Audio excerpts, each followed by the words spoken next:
Everybody has their own opinion about what is the key to building wealth. But for me personally, I feel like one of the biggest keys is house hacking. Okay, so what is house hacking? House hacking is one of two things. So you can either get your first house, condo, single family home, whatever, and live in one room and rent out the other one, or rent out multiple of the rooms, depending on how many rooms you have. Or you can buy a multi-unit residence and live in one unit and rent out other units, okay? So this is what is thought of as house hacking. Now, I did not know that I was house hacking when I got my first home, right? I didn't hear that term at the time, but that's exactly what I was doing. So I bought my first home while I was in law school, did not have a lot of money, needed a co-signer, didn't even have a full-time job, and needed help paying the mortgage, right? And I was like, well, I have this room here. Maybe someone else can come in and pay me some rent and help me pay the mortgage, right? So that's really how it started for me. And so I had a condo, 2-bed, 2-bath, and I had one room. So I was living in the primary bedroom where the bathroom was attached to the room. And then I had this other separate room and it had its own bathroom in the hallway. It wasn't connected, but still had a separate bathroom. And I listed it for rent, right? Because I'm thinking, I can pay my portion, but if I can really offload 900 or more of this, it would really help me out a lot.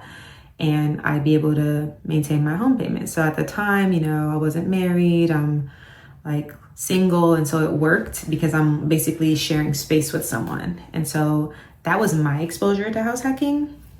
What I later learned is that there's this other way of house hacking, right? So buying a multi-unit property, 2 units, 3 units, 4 units, and then living in one unit and renting out the other units. Now, there's all kinds of variations on this. So I've thought about like buying, for instance, let's just take it all the way up, a 4-unit building. Thought about buying a 4-unit building.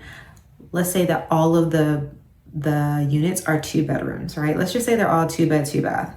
So I've thought about like, you could really, really run it up if you're, willing to live this kind of lifestyle for a while, but you can get a 4-unit building, live in one unit. So the 2-bed, 2-bath, you live in one room, you rent out the other room, and then you have your other 3 units to do with whatever you want, right? So depending on the city you live in and what the ordinances are and things like that, you could either rent those units out individually. So you have 3 units with long-term renters.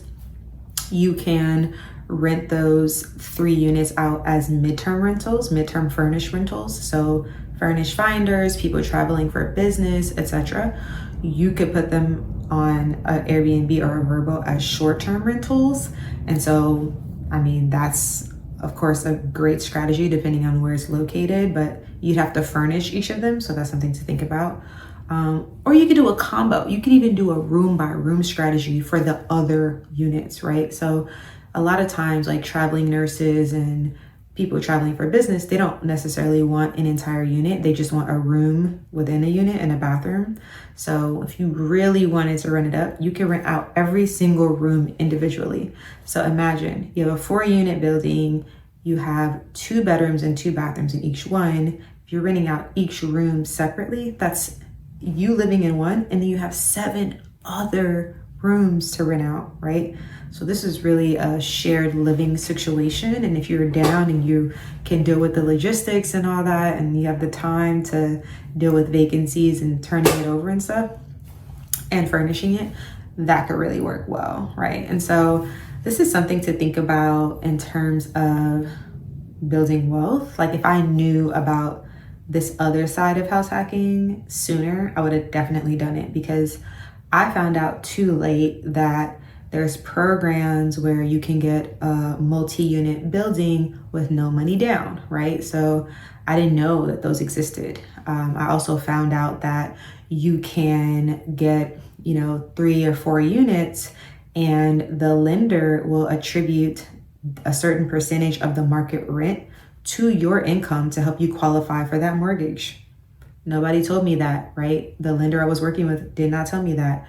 The realtor I was working with at the time did not tell me that, right? But if I knew these things, I would have moved differently, right? Instead of getting a 2-bed, 2-bath condo, I would have got 4 units with a program like NACA, N-A-C-A, where you can get into a 4-unit building with no money down, right? And then I would have lived in one of them rooms and rented out every single other room. You know, I may have done like every unit or something like that, but imagine my whole mortgage would have been taken care of by renting out these other rooms. I would have had way less stress in law school while I was trying to study, having all these side jobs and stuff. So if I knew about this, I definitely would have done it. And so I think that house hacking is an excellent wealth building strategy. One, of course, because you have a 2-for-1 deal, right? You have your own place to live, but then you also have rental property all in one. And it's like, that's great, right? So in one swoop, you become a homeowner and an investor at the same time. And I love that, okay? Another reason why I think that house hacking is one of the best ways to get to wealth is that you free up your cash flow for other things. So for instance, if you, let's say your mortgage payment for this 4-unit would be, I don't know, $5,000, but you have enough cash coming in that's netting you $2,000 a month, right? So let's say you have money coming in from every single unit, or let's say you even have multiple leases in each unit. And so let's say you're getting $2,000 a month. Now, not only are you not paying for housing, but you actually are getting paid from housing. And that $2,000 that you have per month, you can now deploy that money elsewhere. You know, you can invest it in the stock market if you wanted to. Maybe you want to save it up so you can do a private equity investment if you're an accredited investor.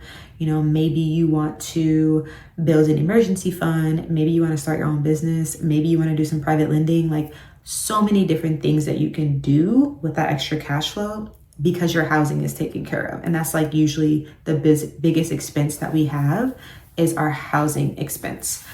So if I knew what I know now sooner, I would have ran that play so many times over and over and over again.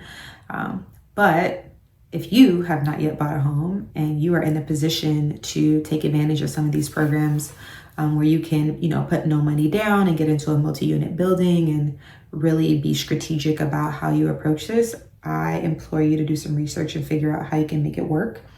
So there's programs like NACA, there's grants. You know, I know someone who got like $140,000 in grants as a first-time home buyer. There's tons of programs out here. Some cities have incentives for certain building types. So like there was a program in LA not too long ago for people wanting to buy duplexes. So they were giving out grant money for people buying duplexes. And I was just like, wow, that's amazing, right? So a lot of times it's the down payment that makes it difficult for people to get in. But if you can find you a good program, and remember, not all lenders know about the same programs, okay?